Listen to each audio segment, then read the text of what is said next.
Muy bien, pues vamos a comenzar en esta mañana. Qué privilegio para todos ustedes que van a estar en el inicio de esta serie que se va a titular La futura invasión islámica contra Israel.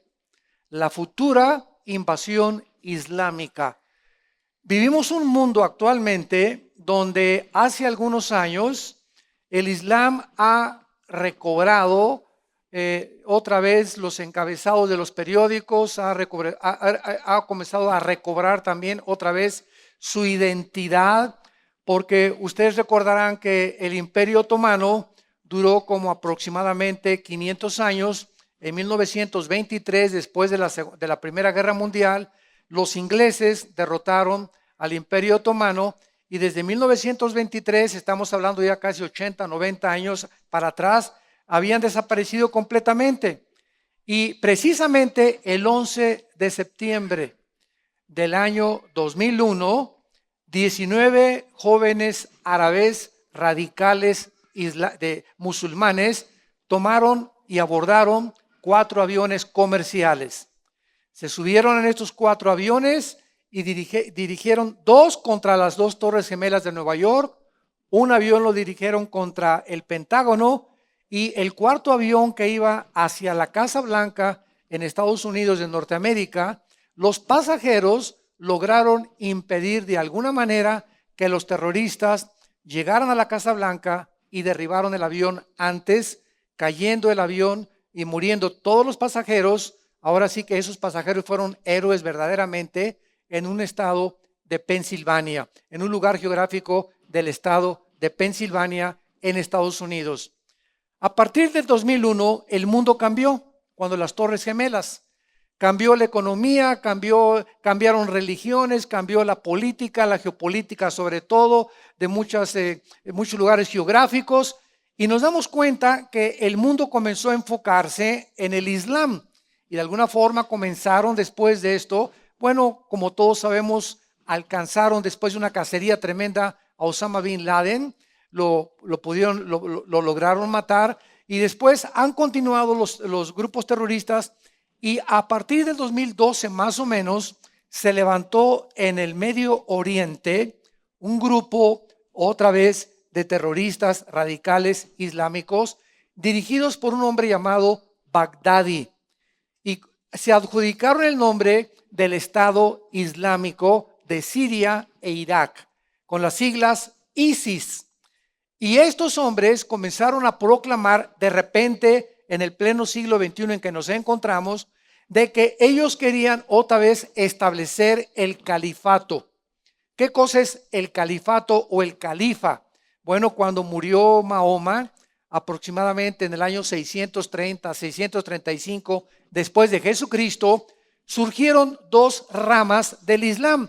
Y todo esto se los tengo que platicar porque ustedes, santos de Dios, cristianos, necesitamos entender la relevancia de lo que está pasando en el mundo geopolítico a la luz de la Biblia, para que nos demos cuenta que la Biblia no solamente es religión o cosas apegadas, como dice la Biblia. No, pues es un libro religioso, dice la mayor parte de la gente. No, la Biblia contiene precisamente la explicación de la genética, la explicación de la biología, de la ciencia, de las físicas matemáticas, de la poesía, de la literatura, de la historia, la geografía, la arqueología, antropología, etcétera, etcétera. Desgraciadamente hay una grandísima ignorancia, inclusive científicamente, de las evidencias de la Biblia. Entonces, este grupo se divide y dice la Biblia, dice en la historia que cuando muere Mahoma, se divide el Islam en 2. Unos se llamaron los sunis, que dijeron que eran los herederos de Mahoma, y los otros se llamaron los chiitas, que dijeron que no eran los herederos directamente, sino que era por votación o por casi democracia. Entonces, hasta este momento el mundo comienza, después del siglo XX, al entrar el siglo XXI, a oír esos nombres de chiitas y de sunis. Y este grupo en el Medio Oriente que dirige Baghdadi con el nombre de ISIS, quieren establecer el califato porque la palabra califa significa sucesor. O sea, ahora, de acuerdo a la escatología islámica, escuchen esto con atención, ellos están esperando a un hombre que se llama el Mahdi. o el 12º imán. ¿Qué significa esto? Que cuando este hombre aparezca, de acuerdo al Islam, este hombre va a traer la paz en el Medio Oriente y va a conquistar el mundo. Y exactamente cuando este hombre aparezca, el Mahdi, para ellos, para nosotros, es el anticristo. Entonces, cuando el anticristo haga su aparición en el Medio Oriente, para ellos va a ser el Mahdi o el imán o el salvador de ellos. Ahora, lo interesante de esto es que de alguna forma están tratando de compaginar exactamente la escatología islámica con la escatología bíblica. Y lo más interesante es lo siguiente. Por ejemplo, hace algunos meses, cuando los musulmanes de ISIS comenzaron a meter en una jaula a un piloto jordano y lo quemaron vivo, después degollaron a todos los cristianos de Egipto cópticos, después mataron a unos chinos, después mataron a unos europeos. Yo me comencé a preguntar, bueno, que este grupo de ISIS no se da cuenta que mientras más ataca un país, Jordania, China, etcétera, etcétera, se van a juntar más naciones contra ellos. O sea, están declarándole la guerra casi al mundo entero y provocando al mundo entero. Mataron franceses, mataron periodistas norteamericanos, han matado ingleses, han matado jordanos, etcétera, etcétera. Y esto es aparentemente una contradicción o algo ilógico. Pero si tú entras a la escatología islámica y a entender lo que el grupo ISIS anhela, es lo siguiente. Ellos, de acuerdo a sus tradiciones y leyendas, para que el Mahdi aparezca, se necesita una guerra mundial. Entonces, ellos lo que están haciendo es tratar de desatar una guerra contra ellos, porque ellos quieren morirse, son suicidas. Y saben ellos que cuando ellos mueran o se sacrifiquen, sus hijos van a vivir en el mundo del Mahdi. Entonces entendemos por qué están provocando que el mundo se venga contra ellos, porque ellos están provocando una guerra mundial. Y esto es lo que nos da la explicación de que locos, cómo se suben 19 árabes y se matan en el nombre, porque mientras más muertes y más sacrificios, más rápido aparecerá su Mahdi o su salvador de ellos. Entonces, cuando comenzamos a entender la mente oriental, desde la mente occidental que somos nosotros, que no tiene para nosotros ninguna lógica elemental ni ningún sentido común, es importante estudiar la historia de las civilizaciones, de los grupos étnicos, para que entendamos también la historia de la Biblia. Porque la Biblia fue escrita, ¿verdad?, por hebreos, en arameo y en el griego, con costumbres de ellos. Entonces tenemos que entender, ¿verdad?, muchas veces el lenguaje de por qué la Biblia usa símbolos y cosas semejantes para comprender nosotros qué es lo que el Espíritu Santo nos quería dar a entender en nuestro corazón. Muy bien, hace algún tiempo había un hombre que dijo, cuando en un estadio los jugadores saltan, cuando salta el América y el Cruz Azul, goleada ayer, ¿verdad? Cuando saltan los dos equipos, o Barcelona y Real Madrid, como tú le quieras llamar, nos damos cuenta, los que estamos en el estadio, al salir los jugadores, que va a comenzar el partido.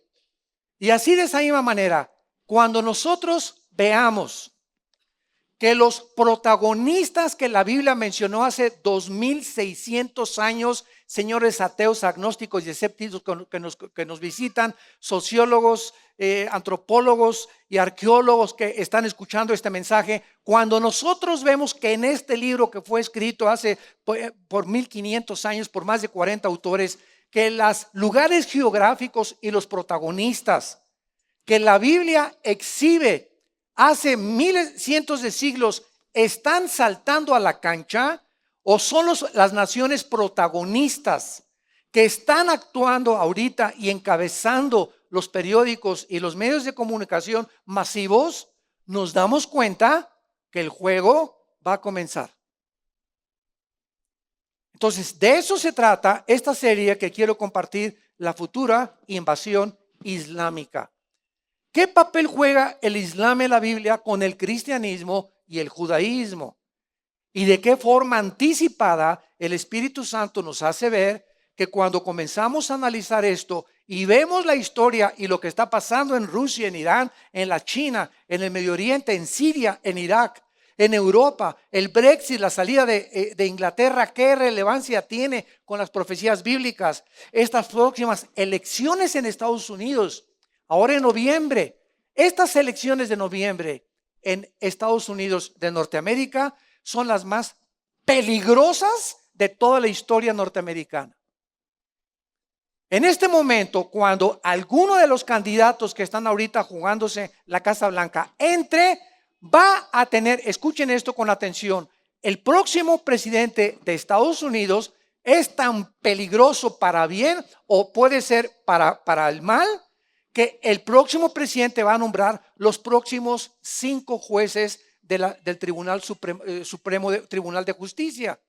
Y estos jueces duran 30, 40 años de edad. Ahorita hay varios de 70 años, son 9 jueces y ellos determinan ya casi el público y la democracia. Ya fue terminada en Estados Unidos, el país que durante tantos años luchó desde la Segunda Guerra Mundial por la libertad y la democracia. Es una nación en la que ya no es la democracia ni se vota. Ahora, 5 jueces en el junio del 2015, el año pasado, 5 jueces de los 9 jueces votaron, ellos sin consultar al pueblo, que se legislaba el matrimonio gay en Estados Unidos, sin pedirle la opinión a nadie. Gracias a Dios que en México, ¿verdad?, se propuso esta futura legislación de los transgéneros y matrimonios gays. Ahorita me acaban de informar que más de 1 millón de personas se juntaron en Jalisco, en Guadalajara, en esta semana, en Veracruz, en todos lados. Aquí en México también la prensa casi no anuncia estas cosas. Votando a las familias, luchar la defensa por la familia mexicana, era en contra de este síntoma de descomposición social. El matrimonio es entre un hombre y una mujer y no es entre un hombre y una mujer y una mujer. Entonces, cuando nosotros nos ponemos las pilas, como decimos vulgarmente, y comenzamos a adquirir conciencia del peligro en que nos encontramos, nos damos cuenta que hemos nacido y tenemos una sola vida para pelear por la verdad. Una sola vida te ha dado Dios y así se nos va la vida. Y es el tiempo de entender que para esta hora nacimos. Para esta hora tienes que demostrar si eres o no eres cristiano. Si realmente has abrazado a Jesucristo y si realmente o vas a pasar la gran tribulación. Y cuando venga el arrebatamiento de la iglesia te vas a quedar aquí y te jalará los pelos y dirás, Dios mío, ¿por qué no hice caso a la palabra de Dios? Entonces vivimos una época muy, muy peligrosa. Pero vamos a ver en primer lugar lo siguiente. El Nuevo Testamento nos revela claramente que Dios anunció la primera venida de Jesucristo igual la segunda venida de Jesucristo. Ahora bien, Dios es el Dios del tiempo. Y cuando Jesucristo apareció por primera vez hace 2000 años, era importante que Cristo apareciera en el mundo, que Dios bajara y tomara la naturaleza humana para poder manifestarse y poder propagar el mensaje del evangelio de su gracia y poder describirnos y decirnos quién es Dios. Porque si Dios no hubiera bajado a la tierra, el ser humano, por la investigación científica o por medio del conocimiento humano, nunca hubiéramos conocido quién es Dios. Y esta es la razón por la cual existen miles de religiones. ¿Qué son las religiones? Grupos, organizaciones que de alguna manera se fabrican un Dios. No, pues mi Dios es esto y mi Dios no permite estas cosas. Mi Dios permite estos sacrificios. Mi Dios, etcétera, etcétera. Los griegos tenían miles de dioses. Pero cuando vean a Dios en la persona de Jesucristo, Él es Cristo, el que nos revela al verdadero Dios y al verdadero y único Hijo que se llama Jesús. Y gracias a que Jesús baja hace 2000 años, podemos nosotros entender claramente quién es Dios y qué quiere Dios de nosotros. Pero veamos nosotros lo siguiente. Por ejemplo, en Gálatas capítulo 4, versículo 4, el Nuevo Testamento nos revela que cuando Jesucristo aparece en el escenario de la historia hace 2000 años, era el tiempo exacto para que Él se manifestara al mundo. No fue hace 50 años ni hace 4 siglos. ¿Por qué tenía que ser hace 2000 años? ¿O qué condiciones deberían de prevalecer para que Dios hubiera usado ese tiempo hace 2000 años para que Él se manifestara al mundo? Veamos 4 razones por las cuales Dios escogió hace 2000 años la geografía y los tiempos y las condiciones geopolíticas que existían para que Él se manifestara a todos nosotros. Número 1, en ese tiempo, hace 2000 años, el lenguaje universal era el griego. La cultura helénica, ¿verdad?, prevaleció después de que el Imperio Romano conquistó al Imperio griego. Los romanos adoptaron el griego y precisamente se conoce como la cultura helénica. Entonces, hace 2000 años, el lenguaje del mundo entero o el lenguaje conocido en aquellos tiempos de las naciones conocidas era el griego. Y es uno de los dialectos más completos del mundo. Este era el tiempo en que el lenguaje iba a ser apropiado para que el lenguaje griego registrara las palabras de Jesucristo. Y cuando venimos a estudiar la Biblia, el Nuevo Testamento fue escrito en griego. Entonces, esta fue una de las razones por las cuales Cristo tenía que aparecer cuando ese lenguaje prevalecía en el mundo conocido. Número 2, fue el periodo de lo que se conoce como la Pax Romana. O sea, es de los pocos tiempos en la historia en que el mundo se encontraba en paz. ¿Saben ustedes que de acuerdo al Instituto para la Investigación de la Paz en Estocolmo, Suecia, de los 6000 años de historia que la raza humana tiene de existencia, porque la Tierra tiene millones de años y esta Tierra fue habitada antes que nosotros? Todos conocemos ya el mundo preadámico, ¿verdad? No por seres humanos igual que nosotros, pero esta Tierra fue habitada por ángeles caídos, por demonios antes que nosotros. Bueno, esta es otra serie que ya hace muchos años prediqué. Pero esta Tierra, la raza humana tiene 6000 años de existencia, de Adán al siglo XXI. Y en estos 6000 años de historia, de acuerdo al Instituto para la Investigación para la Paz, han habido solo 25 años de paz. 25 años de paz en 6000 años de historia. O sea, la historia humana se podría resumir que es guerra y guerra y guerra y guerra. Un odio de los seres humanos contra los mismos seres humanos. De nación contra nación. Hijos contra padres. Divorcios. Pleitos. Ciudadanos contra el gobierno con los ciudadanos. Dictaduras. Es un mundo que si bajara un extraterrestre y viera el planeta Tierra, diría: Dios mío, pero todo desde que existe ese planeta han tratado de destruirse unos a otros. ¡Qué locura!, ¿verdad? ¡Qué locura! Eso lo vamos a explicar y lo expliqué en el mensaje de la Tercera Guerra Mundial. ¿Por qué el hombre está en guerra contra el hombre? Porque la guerra está en nuestro corazón. Y mientras tú no tengas paz con Dios, seguirás en guerra. ¿Y por qué fumas? ¿Por qué tomas? Porque te quieres autodestruir. ¿Cómo que me quiero destruir si una persona inteligente y racional? ¿Sabes una cosa? Te equivocas. No es la razón la que guía al ser humano. Desgraciadamente, son las pasiones.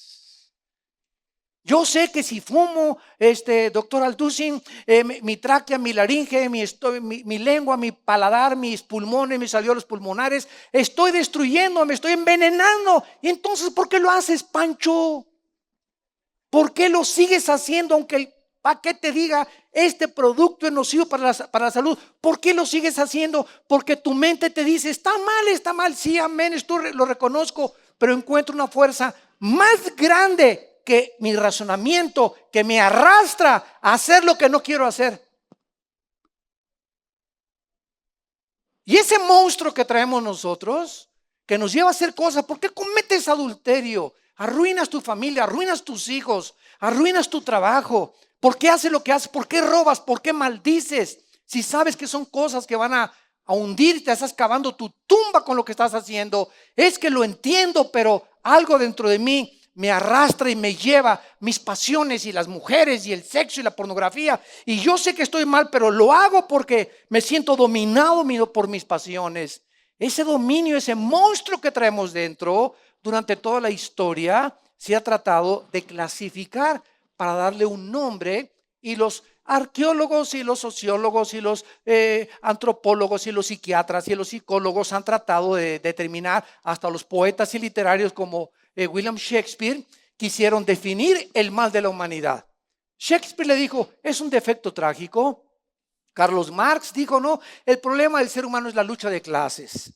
Cuando la opresión de la clase burguesa contra el proletariado y el proletariado derrumbe a la clase burguesa, el problema del ser humano es lucha de clases. Sigmund Freud, no, el problema es algo que en la psique de la mente del ser humano y se puede atribuir a su sexualidad infantil. Y así ha habido todas las personas y poetas y literarios y psicólogos que han tratado de descubrir qué es lo que el ser humano lo impele a la maldad, a su propia destrucción. Este libro, que se llama la Biblia, en comparación con los billones de volúmenes de literatura que existen en las librerías, es el único libro que diagnostica y nos dice cuál es el problema del ser humano. Y solo usa una sola palabra para decirnos cuál es la infección. Y esta palabra es pecado. El pecado. ¿Qué es el pecado? Muy fácil. El pecado lo define 1 Juan capítulo 3. Es rebasar los límites que Dios nos ha establecido. Es transgresión de la ley. En pocas palabras, eso es el pecado. Dios es el legislador de la ley. Él es el que inventó el sexo. El matrimonio no lo inventó el hombre. Es Dios el que define el matrimonio. Es Dios el que define las leyes de ética y de moral, no nosotros. Y cuando nosotros queremos usurpar las leyes de Dios, nos degeneramos, como lo estamos viendo en pleno siglo XX, donde estamos legislando la destrucción de la familia y del matrimonio. ¿Por qué? Porque creemos que somos dioses y no somos dioses. Entonces, el momento en que transgredimos esas leyes, lo hacemos porque dentro de nosotros hay una rebelión desde el nacimiento, una infección que nos lleva a hacer lo que no queremos y hacemos lo que nos va a destruir y lo que va a arruinar nuestra vida, nuestro matrimonio y nuestra generación. Y esta es la contradicción más grande que Erich Fromm, uno de los más grandes psicólogos que ha existido en la historia, lo pudo definir, y el mismo William Shakespeare. William Shakespeare hizo una obra, me acuerdo cuando era joven, que me invitaron a participar en el papel de Hamlet. Los que han leído a Shakespeare se pueden acordar. Y en uno de los poemas de Hamlet es el siguiente: pienso, luego existo, luego vivo. Morir, dormir, no más, decía Shakespeare. He aquí que es más contradictorio contra el espíritu: sufrir los golpes y los dardos de la insultante fortuna, o levantar las armas contra un piélago de calamidades y haciéndole frente a acabar con ellas. En otras palabras, ¿qué emanaba del corazón de este dramaturgo inglés, William Shakespeare? Simplemente estaba diciendo, la vida está llena de adversidades. ¿Y qué es más honorable? ¿Qué es más levantado para el espíritu? ¿Luchar contra las adversidades de plano o pegarme un balazo? Tan sencillo como eso, dijo Shakespeare. En la vida, luchas contra la adversidad o quítate la vida, porque aquí vas a sufrir. Entonces digo, ¿qué es mejor? ¿Morir o vivir? Y ese ha sido el conflicto y el dilema del ser humano. Y por eso la gente que se quita la vida lo hace por esa motivación, porque llegan a situaciones donde es tan oscuro el panorama, donde no ven la puerta ni la ventana ni ninguna luz, y para ellos ahí terminó. Se avientan del puente, se dan un balazo, se ahorcan o como se quieran escapar de esta vida. Pero para ellos la realidad es más difícil que la muerte. Y no quieren enfrentar ya la realidad en sus 5 sentidos. Y lo mismo pasa para los drogadictos y los alcohólicos. ¿Quién es un drogadicto? Es una persona que la realidad no la quiere enfrentar en sus 5 sentidos y recurre a la marihuana, a la cocaína, a drogas alucinógenas o a pastillas tranquilizantes para que algo dentro de su sistema químico pueda darle el valor de enfrentar, no en sus 5 sentidos, sino a través de las drogas, la realidad que es tan dura y tan cruel y tan difícil de enfrentar, que es la vida. Y el alcohólico igual, ¿verdad? A ver, échale tequila y viva Zapata y Pancho Villa y por acá y por allá, y todas las mujeres son igual. A ver, échale, compadre, por aquí y por allá. ¿Y cuánto te dura la borrachera, compadre? 3, 4 horas. Es como subirte a la rueda de la fortuna y arriba, ¡júa, júa, viva Jalisco! Y la rueda de la fortuna tiene que aterrizar y bajar. Se te tiene que pasar y amaneces peor. La cruda es 1000 veces peor. Y otra vez el lunes a las 8 de la mañana al periférico, al trabajo. Huimos, estamos tratando de huir de los 5 sentidos de la realidad porque es tan difícil la vida sin Dios. Y para eso vino Jesucristo, para entrar a nuestra vida.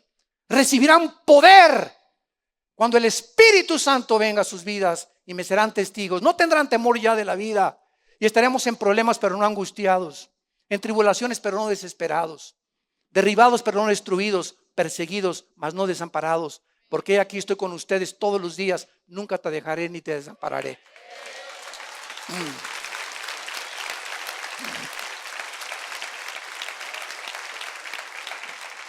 En tercer lugar, el tiempo en que Cristo vino hace 2000 años, en tercer lugar, fue el tiempo en que el Imperio Romano abrió carreteras. Por primera vez en la historia, el Imperio Romano comienza con las carreteras para poder unir el Medio Oriente, el África, ahí precisamente en esa área en la que ellos conquistaron. Era el tiempo, ¿verdad?, en que se facilitaba la transportación para que los misioneros y los apóstoles que le siguieron a Jesucristo pudieran llevar el evangelio a Europa sin ningún problema. Y en cuarto y último lugar, la entrada a Jesús era el tiempo también. Escuchen esto, y esto es lo más importante. Cuando Jesús viene al mundo hace 2000 años, había un ambiente de expectación de que ya se sentía que en cualquier momento venía Jesucristo. Y esta expectación, este espíritu que se sentía en el tiempo de Cristo, de que Él venía, es el mismo espíritu que está ahorita prevaleciendo en el mundo. En todos los viajes que yo he hecho, en Colombia, en Nicaragua, en Costa Rica, en Estados Unidos, Europa, el Medio Oriente, a donde quiera que viajamos, nos damos cuenta que principalmente los pastores, los cristianos, el mundo, algo sabe, y los no cristianos que algo va a pasar. El no cristiano, me he dado cuenta, gobernantes y todos se encuentran en un estado ahorita en el mundo de expectación, de pánico y de angustia. Nunca como en esta época se habían vendido antidepresivos. Nunca había habido más enfermedades y desórdenes mentales como en el siglo XXI en que estamos viviendo. Nunca los dirigentes políticos de la mayor parte del mundo en que vivimos habían estado tan locos como ahora. Vivimos un mundo realmente donde la misma Academia de Psiquiatría en Los Ángeles no ha podido ya definir quién está loco y quién está en sus 5 sentidos. Ya no saben quién es normal y quién es anormal. Ya no se puede definir. Antes se definía, ¿verdad?, la esquizofrenia, la paranoia, la psicopatía, etcétera, etcétera, con diferentes. Y ahora ya no se sabe realmente cuántos desórdenes mentales se ponen. ¿Quién está loco? ¿Quién está loco? Es el grado a que el mundo ha llegado. El señor de Corea del Norte, ¿verdad?, Kim Jong, que está haciendo pruebas nucleares. Antier mandó un misil de 10 kilotones, que significa 10 millones de toneladas de dinamita nucleares. Se junta el Consejo de Seguridad de Naciones Unidas ayer o antier para pararle y les dice: no me importa la adicción que tengan, lo voy a hacer y lo voy a seguir haciendo. Solo un loco como ese es suficiente, nada más, para borrar la civilización del mundo. Tal como la Biblia lo profetiza, que el mundo va a acabar. Un mundo de locos, que alcanzamos la luna y alcanzamos computadoras y internet y iPhone y todos, y nos hemos ensorbecido con los descubrimientos tecnológicos y con los avances científicos que hemos tenido, porque nos hemos creído dioses. Y no somos dioses, somos seres humanos vulnerables, tontos y tercos, que queremos hacer las leyes morales y alcanzar a Dios y ser como Dios. Y esta es la razón por la cual el mundo terminará como va a terminar.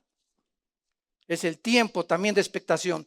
Vean, por ejemplo, para comprobar esto en Lucas capítulo 2, en el Evangelio de Lucas capítulo 2, el sentimiento de expectación que prevalecía en el mundo en los tiempos de Cristo. Dice el versículo 25, Lucas 2:25, he aquí había en Jerusalén un hombre llamado Simeón. Aquí es cuando nació Cristo. Y este hombre, justo y piadoso, esperaba la consolación de Israel, y el Espíritu Santo estaba sobre él.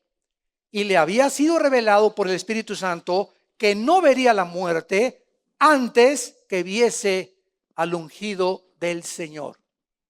Y movido por el Espíritu Santo, vino al templo.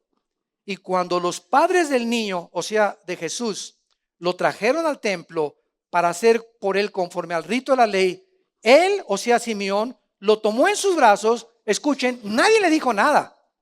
Nadie sabía nada más que María, que este niño era el Salvador. Lo tomó en sus brazos y bendijo a Dios diciendo, ahora, Señor, despide a tu siervo en paz, conforme a tu palabra, porque han visto mis ojos tu salvación, la cual has preparado en presencia de los pueblos, luz para revelación a los gentiles y gloria de tu pueblo Israel. Simeón, al tener a esa criatura, por su piedad y por su honestidad y por su integridad como un hombre de Dios, Dios le concede lo que él había anhelado toda su vida. Oh Dios, yo no quiero morir antes de verte cuando tú nazcas. Y el Espíritu Santo, al cargar ese bebé, le estaba revelando a Simeón, ese niño que estás cargando es el Mesías prometido, Abraham, Isaac y Jacob. Y quiero decirles algo, esa misma expectación actualmente yo la tengo y tú la puedes tener. Yo desde hace muchos años estoy seguro que a lo mejor somos nosotros la generación que no va a saber lo que es morir. Nos vamos a ser arrebatados. Y si mantienes esa expectación en tu corazón, ¿verdad? Billy Graham, que tiene ahorita, es el más grande evangelista del siglo XX, ahí que vive en Carolina del Norte, tiene 97 años. Y él dice que le dijo a Dios también, no quiero morir antes de ver el arrebatamiento. Entonces, hay una experiencia de expectación. Ahorita, ¿cuál es el idioma universal? El inglés. Oyes a los árabes hablar en inglés, los ingleses, los italianos, los africanos. Ve cualquier país en el mundo, el inglés es el idioma universal en el siglo XXI. Cualquier libro que quieras comprar de ciencia, de matemáticas, de física, de agronomía, de astronomía, de la disciplina académica que tú quieras, lo encuentras en el idioma inglés.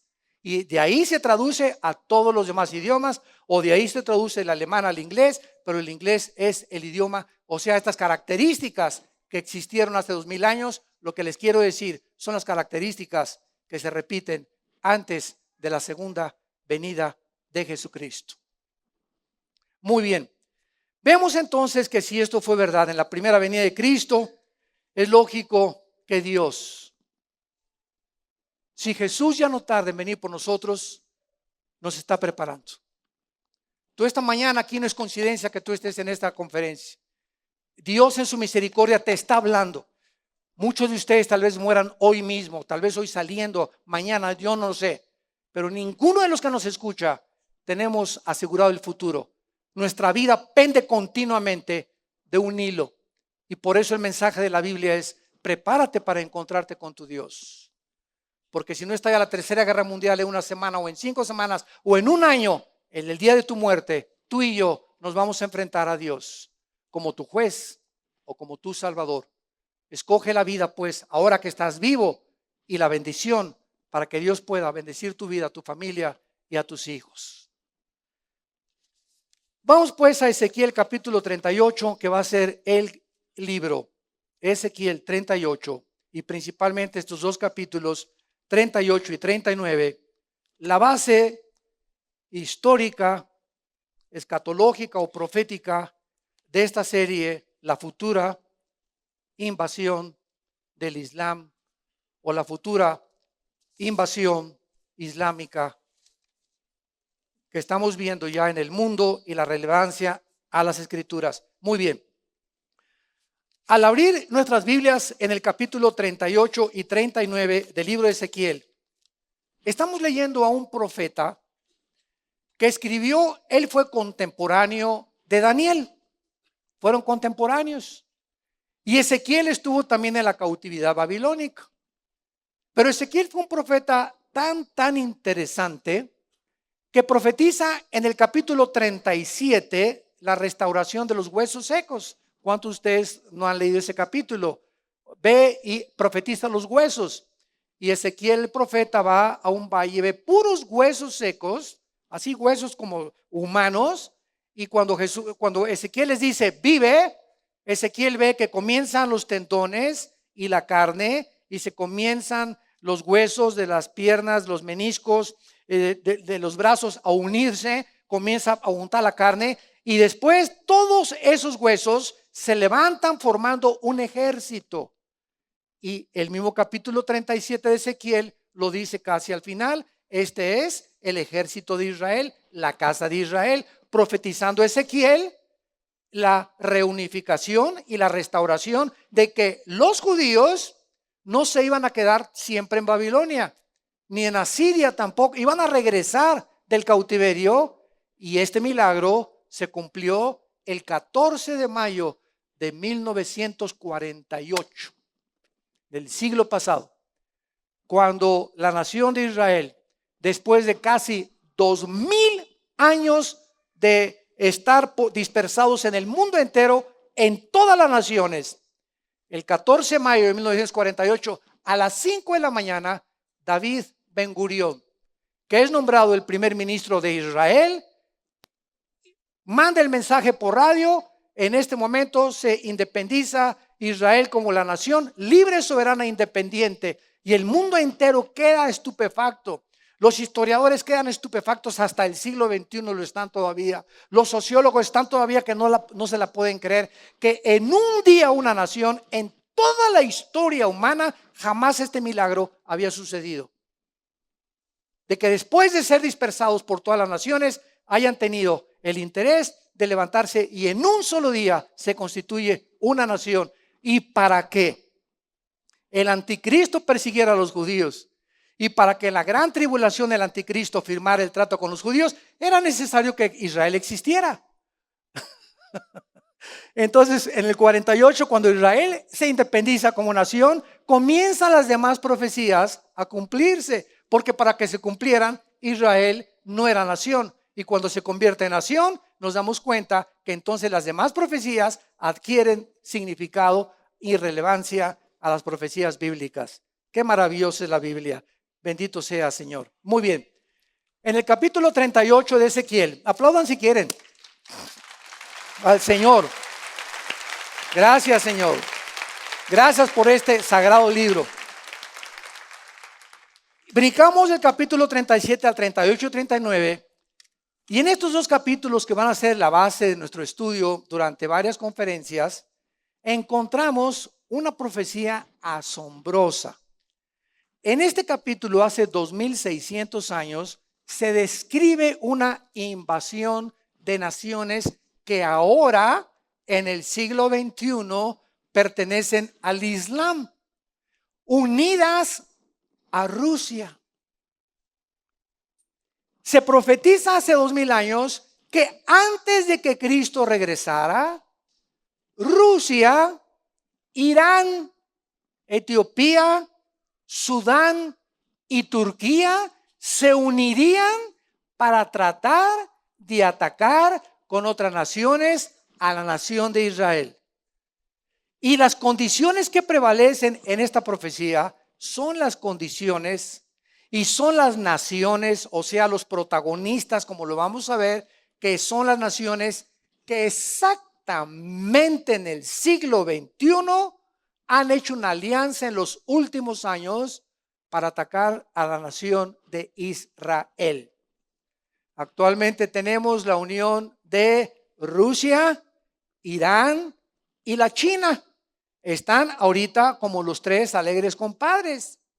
Y ahorita hay un conflicto entre las naciones del Oriente con las naciones del Occidente. Síganme con mucho cuidado. hay una confrontación que están saltando las chispas por todas partes, lastimando a las naciones, entre naciones del Oriente y del Medio Oriente y del Occidente. ¿Qué les quiero decir? Ahorita en el Medio Oriente está una guerra civil en Siria, donde este grupo de ISIS está tratando de borrar la frontera entre Irak y entre Siria. Y estas naciones aparecen en la Biblia. Irán con el nombre de Persia. En 1935, cuando derrotaron al Shah de Irán, se le cambió el nombre de Persia a Irán. Y ISIS, al borrar la frontera entre Irak y entre Siria, quieren hacer un califato para de ahí brincar a Arabia Saudita, que es una monarquía, y a Jordania, que es una monarquía. Entonces, ISIS quiere que ya no haya monarquías en el Medio Oriente, que nada más son, repito, Arabia Saudita y Jordania, para establecer el Estado Islámico y volver a resurgir de las cenizas el Imperio Antiguo Otomano, que casi conquista el mundo por 450 años. Entonces, esta situación que está ahorita en el Medio Oriente ha causado un problema internacional. Hace algunos años, todos estos antecedentes van a ser importantes que se los explique para que entendamos estas profecías. Los quiero ubicar en los antecedentes históricos y geográficos de los últimos 1 o 2 años atrás.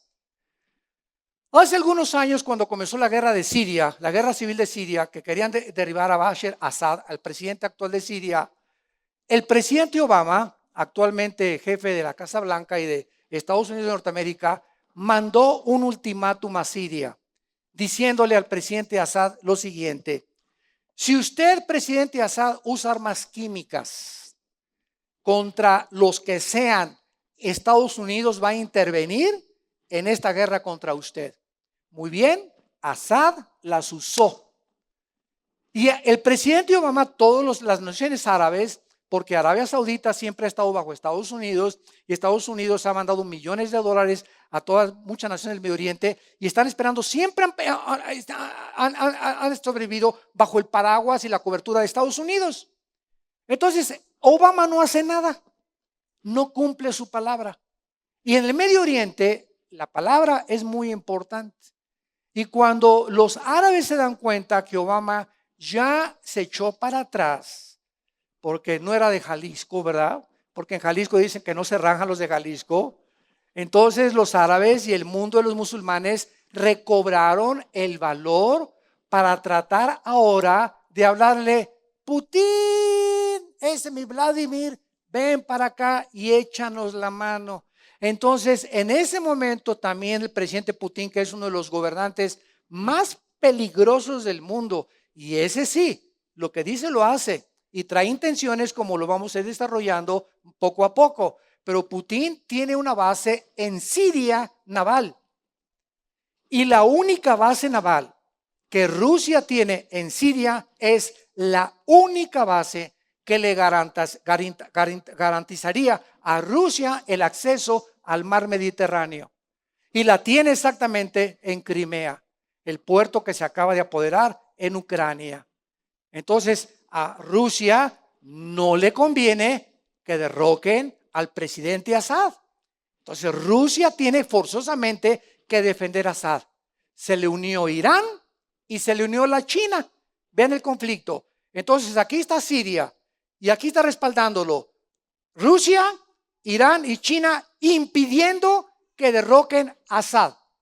Y viene Occidente con la OTAN, la Organización de Naciones del Tratado del Atlántico del Norte, con Estados Unidos para tratar de derrocar al gobierno de Assad.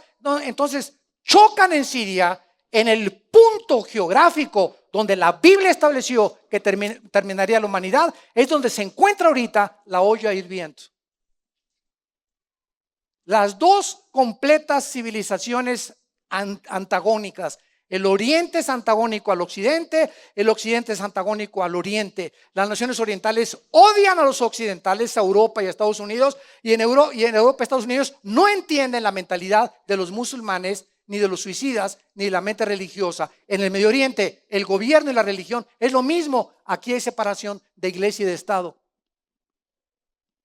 Entonces, allá no puedes separar la religión de la política. Por ejemplo, el Ayatollah Khomeini en Irán es más poderoso que el presidente de Irán o que el primer ministro de Irán. Cuando estaba Mahmoud Ahmadinejad, el que en las Naciones Unidas declaró, cuando él era presidente de Irán, que destruiría y borraría del mapa a Israel, le preguntaron, oiga, ¿y usted con qué derecho hace? Dice, el Ayatollah Khomeini es mi consejero número 1. Y en Estados Unidos y Europa es diferente. Aquí hay separación, repito, entre iglesia y Estado. Entonces, la mente de nosotros en Occidente es muy diferente a cómo funciona la mente allá. Para nosotros es una locura que alguien se amarre bombas y que se meta en un mercado y que desde que son niños en la franja de Gaza, los palestinos, en Irán a los niños les están enseñando que ellos, si mueren antes de los 18 años, van a encontrar más de 70 mujeres vírgenes cuando mueran con Alá en el cielo. Y el niño crece con la mente de un mártir. Porque a un niño lo programas, si tú eres budista, lo haces budista. Si eres ateo, lo haces ateo. Si eres cristiano, pues lo haces cristiano. Los niños es como una computadora que el programa que le metes es lo que va a funcionar. Un niño tiene los programas que le metieron sus padres en la escuela, en la primaria y en la secundaria. Y así vas a funcionar. Son los programas que el mundo nos metió. Cuando venimos a Cristo, ¿qué es el cristianismo? Es una desprogramación que nos comienza Dios a sacar los virus. Estábamos envirulados todos los seres humanos de acuerdo a Dios. Y pensamos, ¿cómo pensamos? No, que el comunismo, el Che Guevara, el Carlos Marx, Freud, eran hombres. Todos los programas que nos metieron por hombres hechos. Y venimos a la Biblia y ahora el programa es de Dios. Ahora son los pensamientos del Creador que nos trajo al mundo. El que quiere programarnos otra vez y no se conformen al mundo, sino transfórmense, dice Romanos 12:2, por la renovación del entendimiento, para que comprendamos la voluntad de Dios.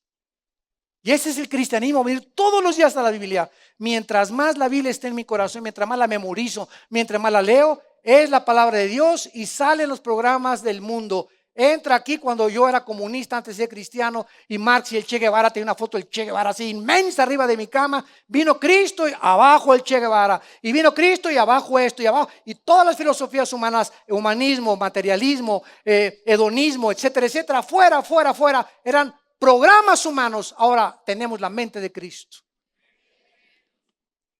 y eso es lo que transforma nuestras vidas. A mi esposa no la veo como mi sirvienta ni como mi esclava, es mi reina. Arroz, mi amor. Ahora mis hijos, ¿verdad? Son prestados. Ahora el trabajo, no trabajo para trabajar y para hacer dinero. Ahora trabajo, ¿por qué? Porque quiero invertir en el reino de Dios. Eso pasa a segundo lugar mi trabajo. Porque ahora el centro de mi trabajo es Jesucristo, el centro de mi bufete de abogados, el centro de mi clínica, el centro de mi taller de carpintería, el centro de mi taller mecánico es Jesús, el centro de mi casa es Jesús. Y cuando todo gira alrededor de Jesús y Jesús es el eje de nuestra vida, somos prosperados, bendecidos como no se nos imaginamos, más de lo que nos imaginamos.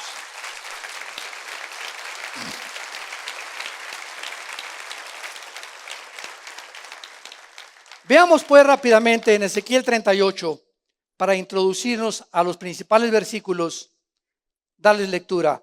Vino a mí palabra de Jehová diciendo: Hijo de hombre, pon tu rostro contra Gog en tierra de Magog, príncipe soberano de Mesec y Tubal, y profetiza contra él. Y di: así ha dicho Jehová el Señor, he aquí yo estoy contra ti, oh Gog, príncipe soberano de Mesec y Tubal, y te quebrantaré y pondré garfios en tus quijadas y te sacaré a ti y a todo tu ejército, caballos, jinetes, en todo equipados, gran multitud con paveses y escudos, teniendo todos ellos espadas. Pongan atención en el versículo 5 y 6 con las naciones que se mencionan. Persia, Cus y Fut con todos ellos con escudo y yelmo. Gomer y todas sus tropas, la casa de Togarma de los confines del norte y todas sus tropas, muchos pueblos contigo. Prepárate y apercíbete tú y toda tu multitud que se ha reunido a ti, y sé tú su guardia. De aquí a muchos días serás visitado. Al cabo de años vendrás a la tierra salvada de la espada, recogida de muchos pueblos, a los montes de Israel, que siempre fueron de desolación, mas fue sacada de las naciones, y todos ellos morarán confiadamente. Subirás tú y vendrás como tempestad, como nublado para cubrir la tierra. Serás tú y todas tus tropas y muchos pueblos contigo. La Biblia describe hace 2600 años las naciones que iban a estar involucradas en una asociación maligna, perversa y satánica para destruir el 65% de las reservas petroleras que existen en el mundo en 3 naciones: Arabia Saudita, Irán e Irak. Vuelvo a repetir, entre Arabia Saudita, entre Irak y entre Irán, debajo de estas 3 naciones se encuentra el 65% de las reservas petroleras del mundo entero. ¿Qué significa esto? Se le llama el oro negro. Y nosotros, ¿se acuerdan ustedes de la fiebre de oro en California? Cuando se descubrieron las pepitas de oro, la matazón que hubo.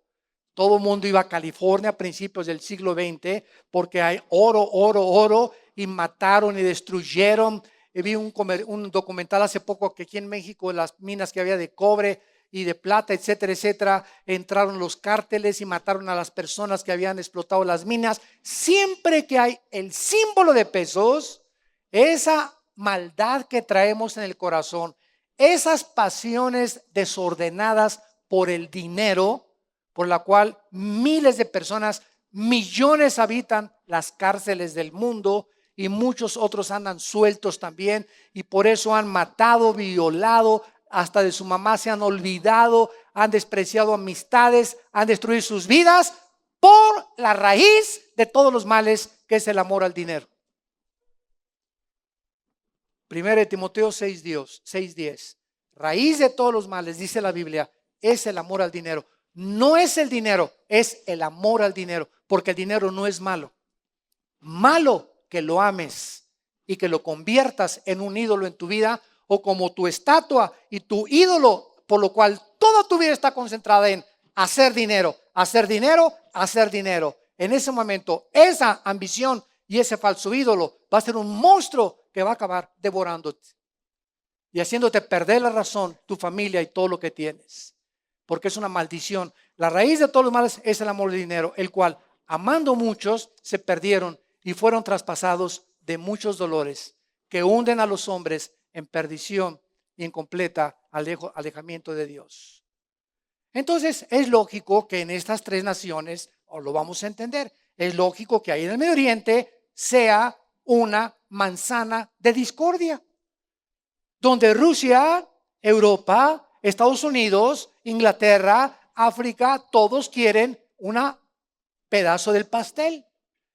Todos quieren participar del pastel, y las naciones más poderosas, que son ahorita la Unión Soviética y Estados Unidos, y desgraciadamente Europa está muy debilitada ahorita, están ocupando en el Medio Oriente la posición que tenía de policía Estados Unidos desde la Segunda Guerra Mundial, donde Estados Unidos ayudaba a Israel, ayudaba a Líbano, ayudaba a Arabia Saudita, a Jordania, etcétera, etcétera. Estados Unidos se retira del Medio Oriente, saca a los soldados de Irak, y dice una ley física que 2 cuerpos no ocupan el mismo espacio. Es una ley física que se aplica espiritualmente también. Que pasa en el Medio Oriente, se hace un vacío. Entonces, este vacío, ¿quién lo va a llenar? Inmediatamente Vladimir Putin, el presidente actual de Rusia, ve la oportunidad de entrar al Medio Oriente y comenzar con sus tropas a tratar de apoderarse y de controlar el Medio Oriente, y le pide ayuda a Irán, se une la China con ellos, y ahorita el Medio Oriente está en manos de ellos, porque a fuerza tenía ese vacío que ser llenado por un líder. No puede haber un vacío de liderazgo sin que otro líder lo tenga que ocupar. Y ahorita hay un vacío de liderazgo en el mundo que está siendo ocupado por los poderes de maldad. El otro día me hicieron una pregunta en una escuela y me dijeron, ¿nos podría usted nombrar de todos los presidentes que hay actualmente en el siglo XX, señor Alducin, alguno que pueda compararse con Abraham Lincoln, Winston Churchill o Martin Luther King, el líder del racismo en Estados Unidos, etcétera, etcétera? Eso es George Washington. Y me puse a pensar y me puse a recorrer Rusia, Estados Unidos, Europa, el África, los que he oído, ¿verdad? Otros gobernantes que no me sé sus nombres, etcétera, etcétera. Y realmente cuando hice este análisis, porque les dije, déjenme estudiar esto y meterme al internet y a la computadora para tratar de sacar este conocimiento y esta información. Y me entristecí tremendamente, hasta se lo dije a mi esposa, ¿verdad? ¿Sabes una cosa? Que me he metido a estudiar la vida o las tendencias políticas y religiosas de los líderes actuales y realmente no hay en el mundo entero alguien de que se pueda decir es un buen gobernante. Alguien que vive por el pueblo, que está sacrificándose por el pueblo, que quiere el bienestar del pueblo y que está gobernando y legislando a favor del pueblo. Y Jesucristo lo dijo en Mateo 20 y 22, que los reyes de la tierra se enseñorean de las naciones, los gobernantes tienen la tendencia de oprimir y de acabar en dictadores, en grupos totalitarios donde ellos van a establecer y la democracia se acabó. ¿Por qué? Porque la tendencia de los gobernantes, el control de los demás, la ambición por el dinero y la corrupción. Y así va a acabar el mundo y por eso Dios tiene que juzgar este mundo. Padre, te damos gracias por tu palabra en esta mañana. Gracias, Señor, porque has comenzado a abrirnos las Escrituras a través de la iluminación del Espíritu Santo para que podamos comprender. Tú quieres que entendamos el tiempo en que nos encontramos, porque tú lo dijiste. Cuando veáis todas estas cosas, erguid vuestras cabezas, levante vuestras cabezas donde vuestra vida está escondida con Cristo, en las alturas. Y cuando Él venga, vuestras vidas se manifestarán con Él, porque nuestras vidas están escondidas en Jesús. Gracias por abrir nuestros ojos y la esperanza que has traído a nuestro corazón al haber resucitado a tu Hijo de entre los muertos. Gracias por esta bienaventurada esperanza de la manifestación gloriosa que anhela nuestra vida, de la venida de tu Hijo Jesucristo. En esta mañana, Dios, el Dios y Padre de Jesucristo, el Dios de Abraham, de Isaac y de Jacob, el Dios de la Biblia, te ordena, te manda que te arrepientas de tus pecados, porque ha establecido un día en el que ha de juzgar a los vivos y a los muertos. Él te pone en esta mañana la bendición y la maldición. Te invita a que vengas no a una religión, que vengas a una cruz, donde un hombre colgaba entre el cielo y la tierra, en medio de dos ladrones, con espinas en su cabeza, con clavos en sus manos y en sus pies, gritando antes de morir, en el centro de su agonía: Padre, perdónalos, porque no saben lo que hacen. Porque de tal manera amó Dios al mundo que nos dio a su Hijo Jesucristo, para que si tú crees en Él, en este instante que Él te ha hablado a tu corazón, te arrepientas de tus pecados y abraces la cruz y recibas a su Hijo en tu corazón como tu Señor y como tu Salvador. Y si tú quieres hacer esta oración y esta decisión que marcará por toda la eternidad tu vida, dile estas palabras: Señor mío y Dios mío, me arrepiento de mi vida. Sé que sin ti no puedo tener el poder de librar mis pasiones que combaten dentro de mis miembros. Creo que en esa cruz tu Hijo Jesucristo abrió sus manos y derramó su sangre para perdonar mis pecados. porque yo nunca hubiera podido hacer ningún sacrificio ni las suficientes obras para pagar por ellos. Gracias porque es por gracia que tú me regalas el perdón de mi vida. Señor Jesucristo, creo que a los 3 días la tumba se abrió y tú saliste vivo para mostrarme que si tú vives, el día de mi muerte me reuniré contigo. Y porque creo que vives, te invito en este instante a mi vida como mi Señor y mi Salvador. En el nombre de Jesús. Amén. Amén. Y amén. Gloria a Dios por su palabra.